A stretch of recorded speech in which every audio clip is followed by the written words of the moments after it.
Imagine, just for a moment, that the world is ruled by a small group who control everything of importance. Governments, big business, and the media. It sounds somewhat unlikely, but now imagine that this all-powerful group comes from another planet, and our rulers are in league with them. Now, that sounds really, really unlikely, and yet plenty of apparently sane people are convinced that it's true. They own you. They own your emotions, and you basically belong to them. I think they would kill people, and that's on the record too. If you can control someone's sense of reality, then the human collective mind is putty in your hands.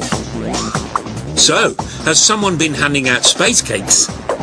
Or is this the biggest alien conspiracy of all?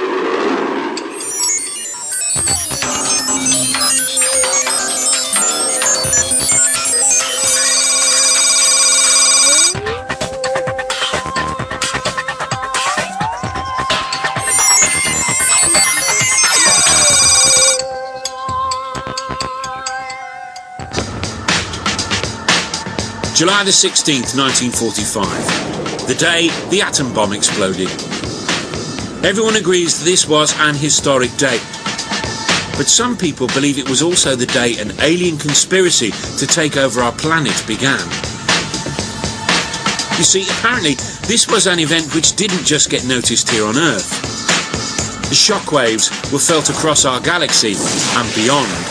Ever since the UFO phenomenon sort of exploded into public consciousness in the mid-late 1940s, people have wondered, why now? Why now? And of course, the first answer people came upon was that, well, now we have the atomic bomb.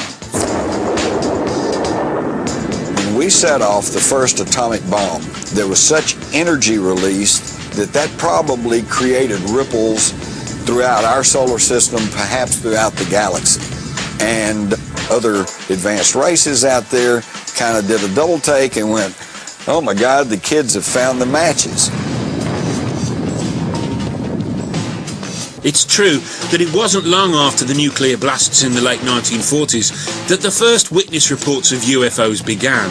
I think it was from outer space, but friendly. According to the theory, these UFOs were alien craft who had arrived as an advanced guard. They were soon making contact with our rulers and negotiating terms.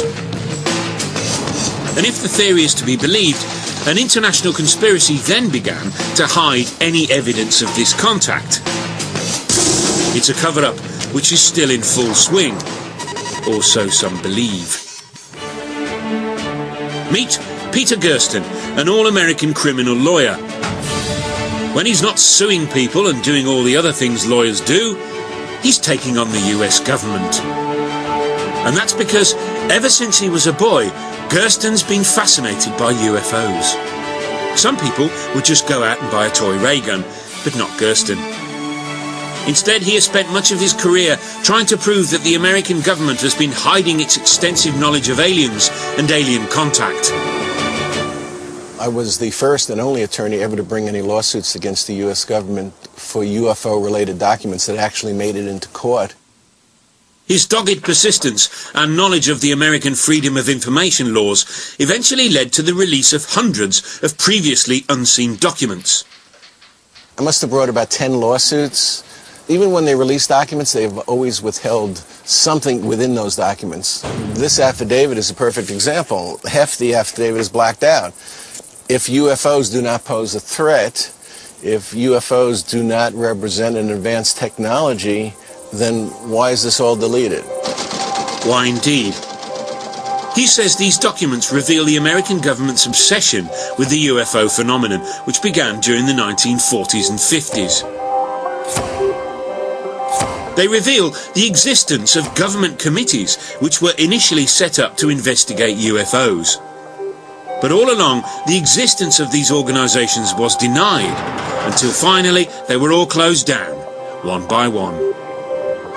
Despite the fact that governments kept telling the public there was no such thing as aliens, the aliens themselves didn't seem to be getting the message. because according to Gersten, they just kept flying their spaceships through our skies. One case, which has been cited by many as proof of a vast conspiracy, conveniently happened in Gersten's backyard in Phoenix, Arizona. Unidentified flying objects over the valley. A triangular-shaped object. What was in the sky last night? The Phoenix lights lasted anywhere from an hour and a half to 2 hours, and there's never been a major investigation to determine what that was. What is it? I don't know. About 10:30 at night, there were about 7 lights that had a distinct formation that just stayed over Phoenix in a triangular pattern and then left. And it's amazing to me that something can appear so brazenly over a major metropolitan area and not be fully investigated.